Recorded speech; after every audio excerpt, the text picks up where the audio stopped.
Sung Jin-woo didn't rise to power. He lost himself to it. But before the rise, his whole existence felt like a mistake. That's who Sung Jin-woo was. The guy who barely came out alive from dungeon runs. The guy who fell behind when everyone grinded. His mother is barely surviving her illness. He has no money or talent, just his stubborn willpower. Bruh. Then came that dungeon. The double dungeon that changed everything. The one that killed him and changed him completely. From that moment on, Sung Jin-woo didn't rise to power. He lost himself to it. He hunted. He conquered. And that's where things get dark. Power versus purpose. Before his transformation, though, nothing was working out in his favor. His mother was bedridden and sick. He didn't have enough money to pay. And on top of that, he was just an E-rank hunter in a world where people were superpowered hunters.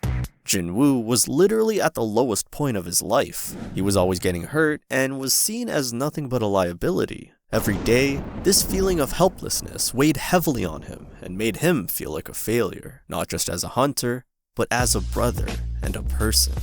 Then came that dungeon that should have ended it all and changed his life forever. The day that could have been his last. That's right, the day when Jin-woo got trapped and faced death in the double dungeon. Trapped, bleeding, and dying. Fighting his death, he received a strange message in his head. It was a quest that promised him power, but came with serious consequences. Since Jin-woo had nothing more to lose, he took the deal. And that's where it all began. The cost of transformation. Now, this wasn't a regular power-up like in many stories. The system that provided Jin-woo with the rules and notification was harsh and very demanding. It forced him to fight like a desperate animal. Failure meant pain, and penalties, and death. Jin-woo had to adopt a brutal mindset. No pain, no gain. And slowly, through sweat, blood, and suffering, he clawed his way up. He didn't want to be a hero. He was just trying not to die. Level by level, he rose from zero to hero. For the first time, he wasn't scared of what he got into.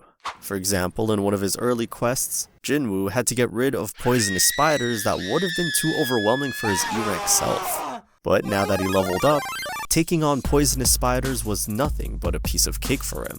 The same monsters that terrified Jin-woo now drop loot, experience points, weapons, and opportunities. Something darker started to grow inside Jin-woo. Those monsters, they just stopped being creatures. They became obstacles, just numbers. This turned Jin-woo into a ruthless, cruel, and cold hunter. It also deprived him of any empathy he once had. The more powerful Jin-woo became, the more isolated he became from other hunters. He wasn't just working with teams, but operating on different levels. The Cerberus fight, Kargagan, they weren't just victories, they were transformations. But here's the real twist. After these events, he had become significantly powerful, to the extent of handling dungeons all alone. While this made him hella strong, it also created a huge distance between him and other hunters. Because Jin-woo wasn't a hunter anymore, he became something entirely different, something beyond powerful.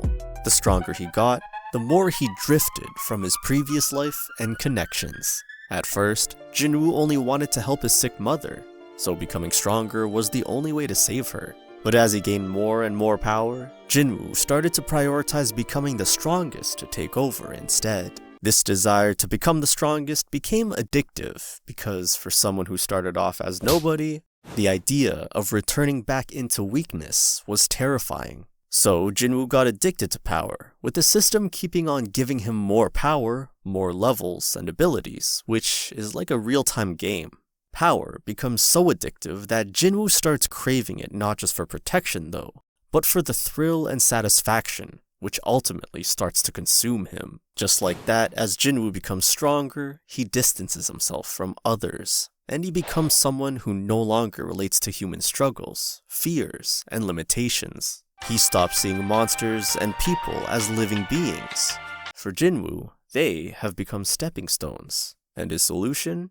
To wipe them out. Oh, come on! For Jin-woo, people weren't people anymore.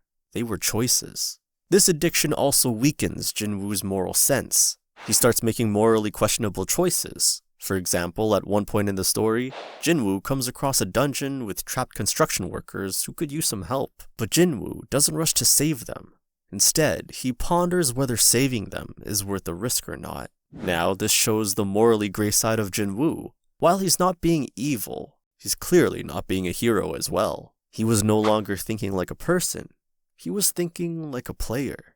And even though, in the end, Jinwoo saves those workers, the mild hesitation still shows how much the system and his addiction to power have changed him.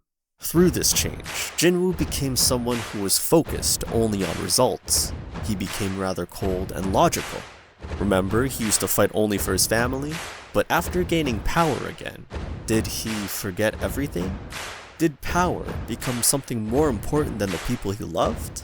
It's tricky, as he still cares about his mother and sister for sure. However, this change made getting stronger become an addiction, almost like Jinwoo's basic need. Sometimes it feels like he puts leveling up and getting new powers first than anyone and anything. Eventually, Jinwoo becomes the Shadow Monarch, the powerful ruler of shadows.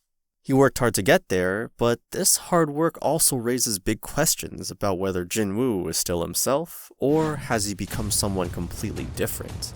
Eventually, Jinwoo evolved, not into a stronger hunter, but into the Shadow Monarch.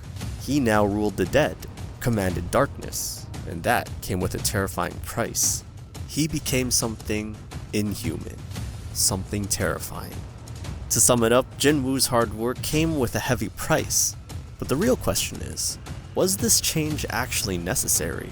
Did Sung Jinwoo lose the most important part of himself? Let us know your thoughts in the comments down below and stay tuned for more solo leveling content.